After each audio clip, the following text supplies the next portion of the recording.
আইনি হোর্ডিং যেরকম একদিকে দৃশ্য দূষণ করে, এটা কিন্তু আরেক দিক থেকে প্রায় কোটি কোটি টাকার নয় ছয় রাজস্ব যেখানে সরকার পেতে পারে, বিএমসি পেতে পারে, সেই কোটি কোটি টাকা কিন্তু এখানে নয় ছয় হয়েছে। 2500টা যেখানে ইল্লিগাল হোর্ডিং, এক একটা যদি 50,000 টাকা করে ফাইন হয়, তাহলে সেটার সংখ্যাটা প্রায় 180 কোটি টাকার ওপরে কিন্তু আর্থিক দুর্নীতি এখানে হয়েছে প্রত্যেক বছর। তাই ইল্লিগালিটিটা করে গেছেন এতদিন ধরে,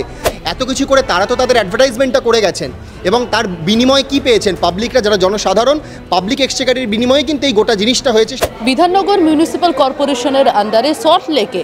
বেআইনি হোর্ডিং নিয়ে সোচ্চার হয়েছিল, বারে বারে দেখা গিয়েছিল, এবং তার জেরে একটি জনস্বার্থ মামলাও করাও হয়েছিল। এবং যেমনটা জানা যায় যে বিধাননগর মিউনিসিপ্যাল কর্পোরেশনে সল্ট লেক এলাকাতে 150টি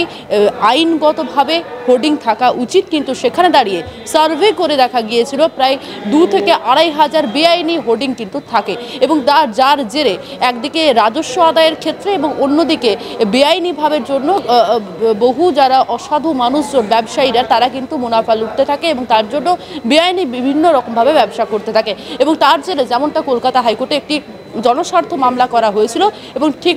কিছুক্ষণ আগেই বিচারপতি কি বললেন এই জনস্বার্থ মামলার প্রেক্ষিতে, কি রায় দিলেন, সরাসরি আপনাদেরকে শোনাবো। যে বেআইনি হোর্ডিং সল্টলেক এরিয়ায়, বিধাননগর মিউনিসিপ্যাল কর্পোরেশন এরিয়ার আন্ডারে যে হোর্ডিং, আমাদের সার্ভে অনুযায়ী দেখা গেছিলো যে প্রায় 150খানা লিগাল হোর্ডিং সেখানে থাকার কথা, এবং তার থেকে রাজস্ব একটা অবভিয়াসলি মিউনিসিপ্যাল কর্পোরেশনের ঘরে আসার কথা। কিন্তু আমরা সেখানে রিসার্চ করে দেখেছিলাম এবং বিভিন্ন জায়গায় ফিজিক্যালি সার্ভে করে দেখেছিলাম যে এই এরিয়ায় আছে প্রায় 2 থেকে 2,500 ইল্লিগাল বেআইনি হোর্ডিং, এবং এই বেআইনি হোর্ডিং যেরকম একদিকে দৃশ্য দূষণ করে, এটা কিন্তু আরেক দিক থেকে প্রায় কোটি কোটি টাকার নয় ছয় রাজস্ব যেখানে সরকার পেতে পারে, বিএমসি পেতে পারে, সেই কোটি কোটি টাকা কিন্তু এখানে নয় ছয় হয়েছে। এবং সেটা কার ইনস্ট্যান্সে হয়েছে সেটাও কিন্তু আমরা জানি না। কাজেই আমরা একটা জনস্বার্থ মামলা করেছিলাম, যে জনস্বার্থ মামলায় আমরা বলেছিলাম যে আইডেন্টিফাই করতে হবে যে ইল্লিগাল হোর্ডিংগুলো কারা কারা টাঙাচ্ছে এবং কোন কোন এজেন্সির মদতে এটা হচ্ছে। এবং সেই নিয়েই আমাদের আজকের যে হিয়ারিং ছিল এই জনস্বার্থ মামলার প্রধান বিচারপতির বেঞ্চে, সেই প্রধান বিচারপতির যে বেঞ্চ, তারা বলেন যে 48 ঘন্টার সময়ের মধ্যে এই যে ইল্লিগাল হোর্ডিংস যতগুলো আছে প্রত্যেকটাকে কিন্তু একদম ডিসম্যান্টেল করতে হবে, এবং তার সঙ্গে যা পিনাল প্রভিশনস আছে ডিফেসমেন্ট অ্যাক্ট 1974 এইটা অনুযায়ী সেকশন 3 আর সেকশন 4 বলে যে প্রায় 6 মাসের জেল হতে পারে এবং 50,000 টাকা করে ফাইন পর্যন্ত হতে পারে। অর্থাৎ আপনারা ক্যালকুলেট করলেও দেখতে পারবেন এবং বুঝতে পারবেন যে প্রায় 2,500টা যেখানে ইল্লিগাল হোর্ডিং, এক একটা যদি 50,000 টাকা করে ফাইন হয়, তাহলে সেটার সংখ্যাটা প্রায় 180 কোটি টাকার ওপরে কিন্তু আর্থিক দুর্নীতি এখানে হয়েছে প্রত্যেক বছরে। কাজেই আমাদের এটাও চিন্তার বিষয় ছিল যে কারা কারা এই দুর্নীতির সঙ্গে যুক্ত। 180 কোটি টাকার দুর্নীতি প্রত্যেক বছর, এবং সেইটা নিয়েই আজকের যে হিয়ারিং, এখানে বলেছে 48 ঘন্টার মধ্যে রিমুভ করে দিতে এবং 7 দিনের মধ্যে রিপোর্ট জমা দিতে,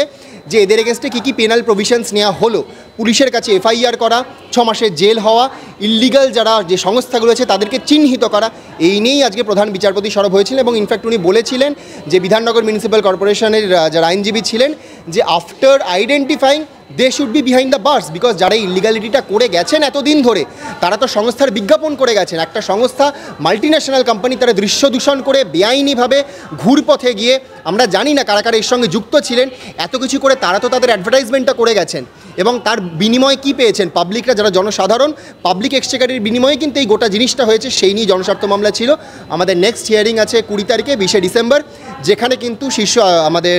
আদালতে যে প্রধান বিচারপতির বেঞ্চ, এই প্রধান বিচারপতির বেঞ্চ কিন্তু রিপোর্ট তলব করেছেন যে কি কি অ্যাকশন নেওয়া হলো এই যে হাইকোর্টের অর্ডারটা, এই হাইকোর্টের অর্ডারের এগেনস্টে কতজনের এগেনস্টে এফআইআর হলো, কত টাকা কত ফাইন রিকভার করা গেল, এই সব কিছু নিয়েই রিপোর্ট তলব করেছেন প্রধান বিচারপতির বেঞ্চ।